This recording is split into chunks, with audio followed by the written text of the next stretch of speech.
good morning, everybody. Welcome back to Marshall's Cafe. Hopefully, you've had a great day. Today, we are doing a coffee review of. I know it's a black bag surprise. Anyhow, we are doing Ninja Warrior Coffee House, which is in Easley, South Carolina.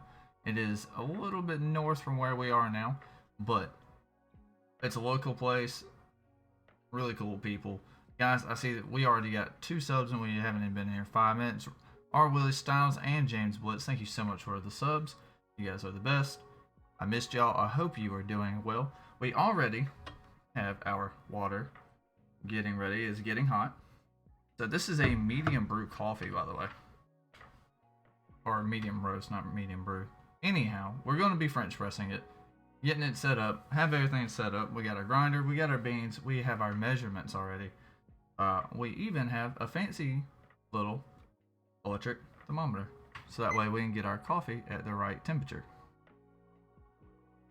So we're at 110 degrees right now. We need, since this is a medium roast, with the medium roast you want to kind of hit a medium temperature around like 200. For lighter roast you want to have a higher temperature, so you want like a 205 206 degree water whenever you're French pressing it. But for the darker roast you want a lower temperature, so about 195 Fahrenheit. So right now that's what we're aiming for. So guys, hopefully y'all are excited. I'm excited. I've tried this coffee before now and it is absolutely fantastic. The people there gave us a bag to sample and check out, and man, let me tell you, I've been drinking it every single day. It is great. I've even shown it to other people. They've been wanting to order a bag. So this is their Columbian roast, and I don't know what I did with the bag already. You can't really tell because it is, you know, in a black bag. Preheat that glass. Yeah, right. It needs to be at a solid 43 degrees. Nah. But I'm going to show you their website whenever we get done making the coffee. But I've already measured it out, and kind of hard to tell. We got our exact ratio, and man, this coffee smells so amazing. It is like almost therapeutic how good it smells. And with it being a medium roast, there's nothing super wild about it. But it's just, you could tell that the people who made the coffee put like some actual dedication and love into this. Like you can tell they care about the coffee rather than just dumping just, money and time into it and just going about their day. But guys, thank you for coming in. I know it's kind of a random time frame. We are still waiting on our water, and while snorts coffee grounds, while we're waiting on it, we're at about 150 degrees. So what I am going to go ahead and do is get our grinder set up, which we have it over here. We just got it. This is a brand new grinder because we were having to hand grind, and let me tell you, that was horrible to do.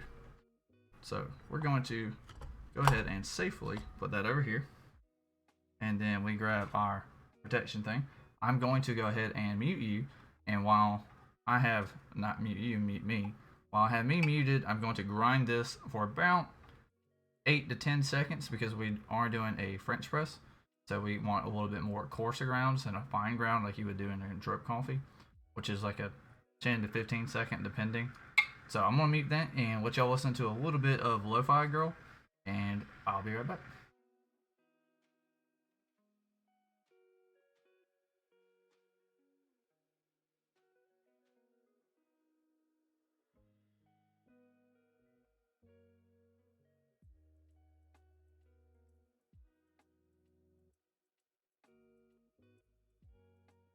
Alright, so there we go. That was extremely loud. My dogs did not like that at all. So now that we have that set up, we are going to unplug our grinder because we do not want any kind of accidents. And as you can see, we got nice coarse grinds in here. There's nothing, it's not powdery, it's not espresso like. You can hear our water is almost ready actually. We're at 180 degrees. So we're getting there. We got 20 degrees more. So once you get it, and like I said, I've already pre-measured everything, you want to try to grind your beans at the last second. You don't ever want to try and grind your beans you know, the day before, or grind the whole bag the moment you get it. You try to grind what you're going to use right before you use it. So, go ahead and get that put in our Bowden French press. And then, thankfully, we got this nice little brush that came with the grinder. So we're going to get the last little bits of what we put in here all brushed up, put down. Get that in here as well.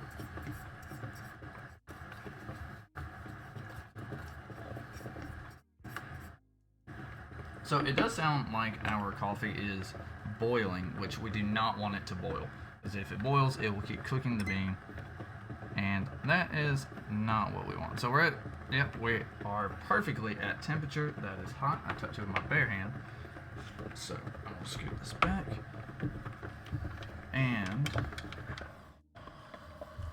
we are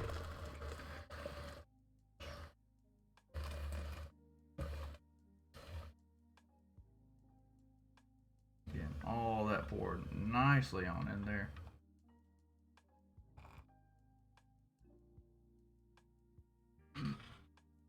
Because I had to lift it up, we take that off the heat. I'll set that over here. And we'll set it right here. We don't have a lot of space right here. So we are going to head and setting a timer for 4 minutes. So set a timer for 4 minutes. I'll start your timer for 4 minutes. Alright, so when you first pour the water in here, a lot of people do a big twist, but it doesn't really matter. You can sit there and take a plastic spoon and just stir the grinds in there. You really want to agitate them and get them soaking wet. Then you take French press lid, pop that bad boy right on there, and turn it on. You don't want to push it all the way down. What you do want to do is just barely push it down, so that way the top, where the mesh is a little bit under the water. It'll actually help the French press retain heat better that way. So now that we got that in there, we literally got 4 minutes. In the last 30 seconds, what we are going to do is to help keep little bits of like grit and like grind out of your coffee cup. We are going to slowly start pushing down the press. I don't know how else to word that, but yeah, we're going to slowly start pushing it down and take the last entire 30 seconds to push it down. So till then, we're just here hanging out. Hopefully everybody had a great Memorial Day. I know this video, I've had this coffee for a little while and it was extremely delayed on getting a review, but you know, sometimes life happens and it'd be like that. So we have that set up. We are going to be getting our coffee over here. You worked? Yeah, I did too, bud, but not really. I just hung out at the house, hung out with the family, had a good Memorial Day, you know, what it's all about. So we got about another minute and a half till we got to get started on it. But right now, so it was 40 degrees and raining all weekend for you, dude. That is terrible. I'm sorry to hear that. It was cloudy and overcast for us down here. So going back to the coffee, there is a lot of, depending on your French press and your water temperature and the type of bean you have, a lot of people want to let their coffee sit and like steep for more than 4 minutes. But from what I found, you know, all my research and just time trials, is that really the 4 minutes is about perfect. Honestly, like any more is too much and any less isn't enough. But you can leave the coffee in there, or you can go and put it into a different container, like a Chemex glass or something that you can just, you know, serve liquids in. But honestly, there's not much else to really do in this time frame. So I'm honestly kind of getting excited. I'm ready to tell you more about this coffee, and once we start drinking more of it, I'll be able to tell you more about the notes and the acidity, because coffee is a naturally acidic thing. Like it sits at on a pH scale of 1 to 14, 7 being water. Coffee sits at a 5, so it's already naturally acidic. So it's going to have an acidic pH balance, but when people talk about acidity, you naturally think it's going to be something bad, but it's not always something bad.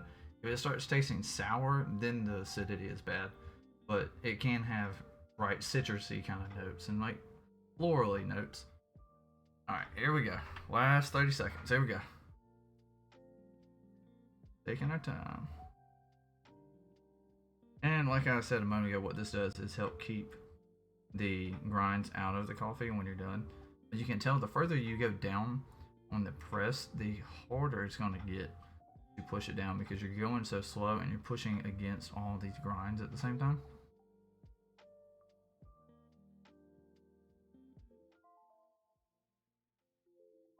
All right, there we go.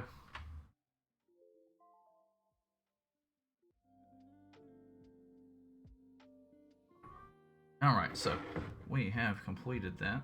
So since I have a bad hand, I'm going to go ahead and pour this. Oh man, and it is beautiful.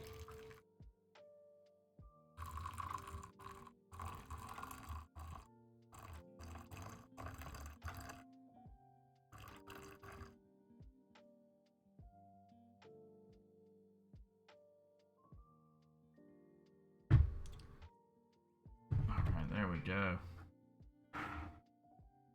There we go, guys. So, we got a beautifully French pressed Colombian coffee. Smells fantastic. I fogged my glasses up doing that, so that was, beautiful.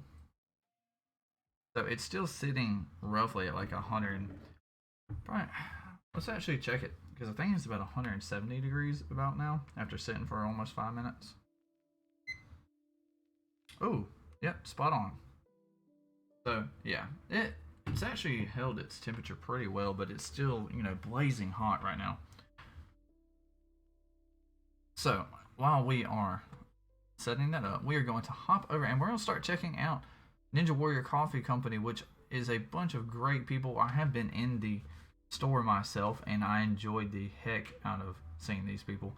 Every single person on staff was so polite. They had a bunch of cool, like, soaps. They had like smoothies, they had cookies, dude, it was honestly, in a coffee shop experience, it was a 10 out of 10.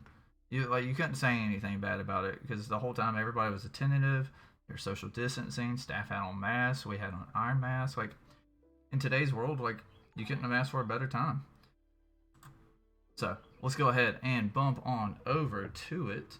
Here is their logo, which I absolutely love. Oh, look at that guy. How cool is that dude?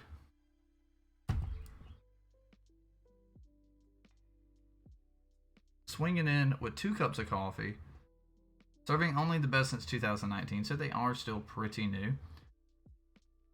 They got pretty much a gathering thing. They have an online setup. So guys, if you enjoy watching me review this coffee, you're definitely going to want to order some. I will drop the link in chat towards the end of the stream.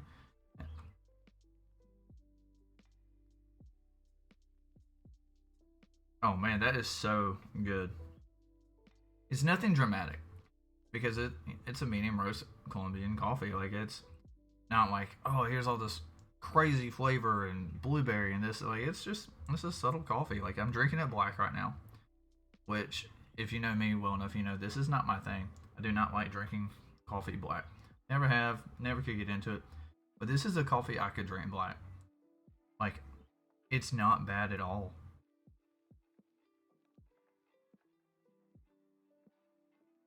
The anecdotally on top of the coffee. Oh man, just look at that. It's so good. But it's like I said, it's nothing dramatic, but it's a lot of subtle flavor. Like, it's a good melody of flavors. You can taste that, like, there was care put into this bean. You can taste the, like, boldness. Like, it's not I'm gonna wake up and chug this. It's not the Death Wish coffee where I'm trying to get 700 milligrams of caffeine and, just completely ruin the rest of my day after I drink it. It's not something that's going to punch you in the face when you first wake up, but it is a good coffee if you're on a car ride or you're, sitting around with your buddies, or you like, hey, let's meet up and study. Like, let's have an afternoon tea or coffee, or you have friends coming over because someone's upset. It's a good casual coffee. Let's get this set up a little bit better. There we go. That's a lot cleaner. So, while we are looking a little bit more at this, yeah. And I absolutely agree with them on here where they talks about how they believe in coffee that tastes incredible, because this coffee does taste incredible. While we are just kind of browsing stuff, I am going to go ahead and add my creamer that I have for me set aside, so that way I can drink this coffee like I normally would. And another good thing about this coffee is the fact that it has got a real smooth body. Like, it's silky. It doesn't feel heavy. It doesn't feel watery. It just is good coffee. It is real good coffee. So if we scroll down just a little bit. Yeah, see, family owned and operated. They do everything intentional with passion. And it absolutely shows in the coffee that we are drinking right now. And even better, they get ethically sourced beans, which you can't defend anyone who doesn't these days. So you got Aaron and Stuart Armstrong, who are the owners. Stuart is the guy that I met and I messaged, and he was immediately down for us to try it. Super nice guy. Absolutely loved meeting him. And he is the roaster. And you can tell this man knows what he's doing. Oh, God, that's so good. Yeah, so they roast all their coffee right there in Easley, which is at on-site where I went. You can see kind of the background a little bit of their store as it goes. Yeah, so freshly roasted, super into people coming and hanging out, like, and it shows with how great the staff is. Ugh. So they have a bunch of real cool stuff. They got lattes, they got London fogs, which is real hard to find, and especially in like a small town coffee shop. You know, they got a whole bunch of specialty coffees. They got hot chocolates. They even have a specialty gingerbread hot chocolate, which any of y'all who know B, my wife, she is mad about some gingerbread. And she was super mad at Starbucks this year for not having any of their gingerbread stuff during the Christmas time. And one thing that really upset her is the fact that that was what she was after, but Dunkin' Donuts had it. But Starbucks only had it in Canada. I mean, come on, Canada over us? They got Mexican hot chocolate, which is like a spicy kind of chocolate. Blueberry, something I can't even pronounce, but it's a tea. And one real exciting thing to me, give me a second to zoom in a little bit on this, is with the beans on here, it actually tells you on the bags, it tells you the roast date, tells you how much, tells you the origin of it, tells you the cupping notes, so that way you know what to look for as you're drinking the coffee. And just these small little details, it shows you like the flag, like Ethiopian and etc, etc. But these small details really show you how much these people care about the coffee. And honestly, after drinking this, like, I have a whole nother cup ready in this French press, and I'm going to down that immediately after this. But guys, you can totally shop for the beans on here. You know, they have the El Salvador, Guatemala, and Honduras, which is a decaf one on here, which is real rare to find them actually doing all this work for a decaf one, especially not having a like Honduras regular, but having a Honduras decaf. And you got the Mexican ones, then they got the Roaster's Choice, which is really cool. And they have a few more cool things on here too, like a little cup. You got the soap that I was talking about. So guys, if y'all enjoyed hanging out, watching me sample all of this, checking out the menu, this was Ninja Warrior Coffee House. So if you like it, drop in the link in the chat literally as we speak. So go check it out, go order some coffee from them, tell them I sent you, and have a great day. This is Marshall's Cafe. I'll see y'all later.